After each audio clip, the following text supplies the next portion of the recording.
Brett Kavanaugh, Raymond Kethledge and Amy Coney Barrett reportedly make up Trump's shortlist for the next Supreme Court justice. In his fast-moving search for a new Supreme Court justice to fill the seat left open by retiring Justice Anthony Kennedy, President Donald Trump has reportedly narrowed his focus to 3 solidly conservative federal judges. If confirmed by the Senate, any of these 3 judges would tilt the balance of the court to the right for decades to come, affecting decisions on abortion, partisan gerrymandering, affirmative action, gay rights, capital punishment, and more. Trump is expected to make his final pick by the end of this week and announce his decision on Monday, July 9. Here's what you need to know. Brett Kavanaugh, 53, has been a long rising star in conservative circles. After graduating from Yale Law School and serving out 3 prestigious clerkships, he made his first splash in Republican politics as part of the multi-pronged investigation into President Bill and Hillary Clinton, led by independent counsel Ken Starr, in the 1990s.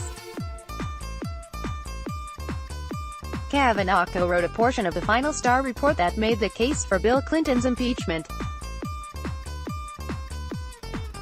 He also led the inquiry into the death of Vincent Foster, the deputy White House counsel whose suicide became the subject of tabloids and conspiracy theories, at times peddled by Trump himself.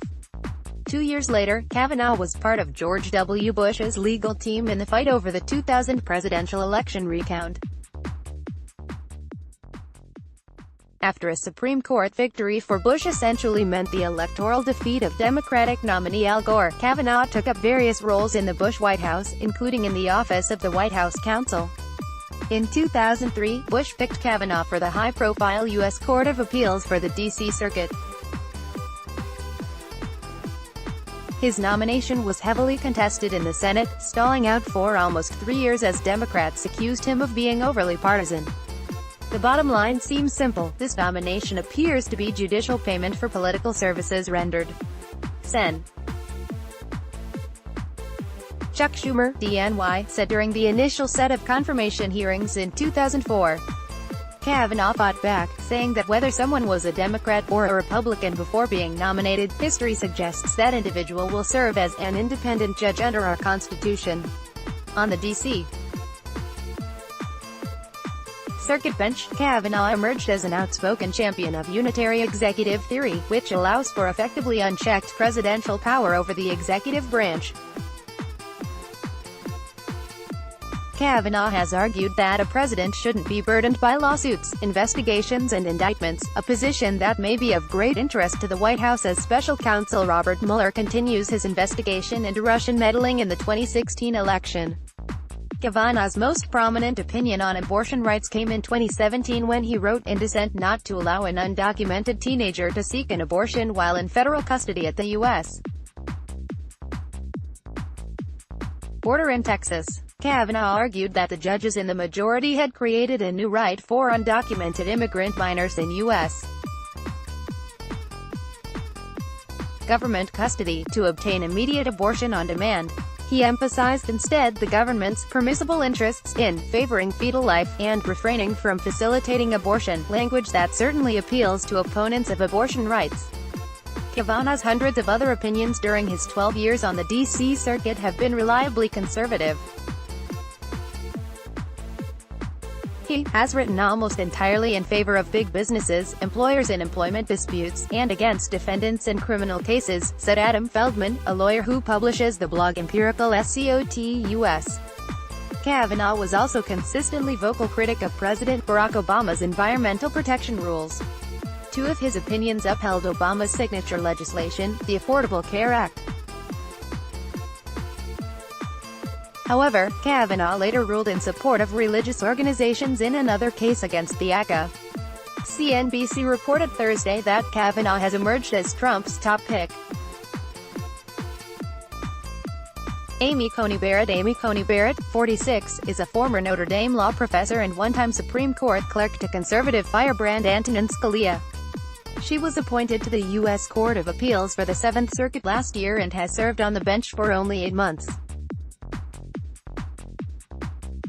During the confirmation process for the 7th Circuit seat, questions from prominent Democrats about how Barrett has written about her Roman Catholic faith, and its potential influence on her legal opinions, helped lift her profile in conservative circles.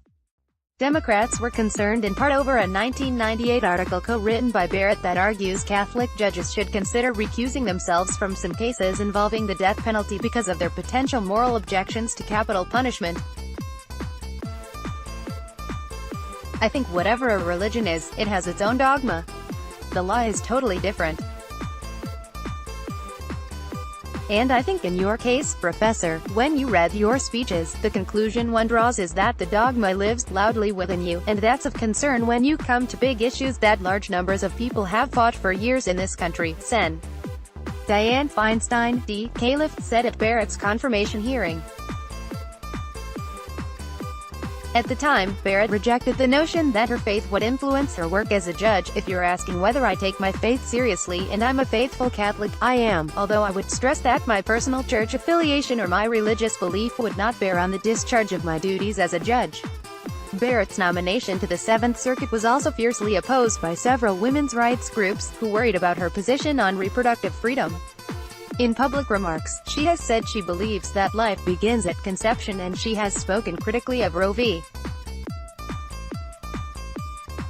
Wade, the landmark Supreme Court case that legalized abortion nationwide in 1973. Barrett has written that she's not generally opposed to overturning Supreme Court precedents, like Roe v. Wade, if she believes they are unconstitutional. However, she also suggested in 2013 that she believes Roe v. Wade is settled law. I think it is very unlikely at this point that the court is going to overturn Roe, or Roe as curved by Planned Parenthood v. Casey, Barrett wrote. The fundamental element, that the woman has a right to choose abortion, will probably stand. The controversy right now is about funding. It's a question of whether abortions will be publicly or privately funded. Raymond Kethledge. Early in his career, Raymond Kethledge, 51, worked on Capitol Hill as Senate Judiciary Committee counsel to then-Sen. Spencer Abraham, Armish. He later clerked for Justice Kennedy.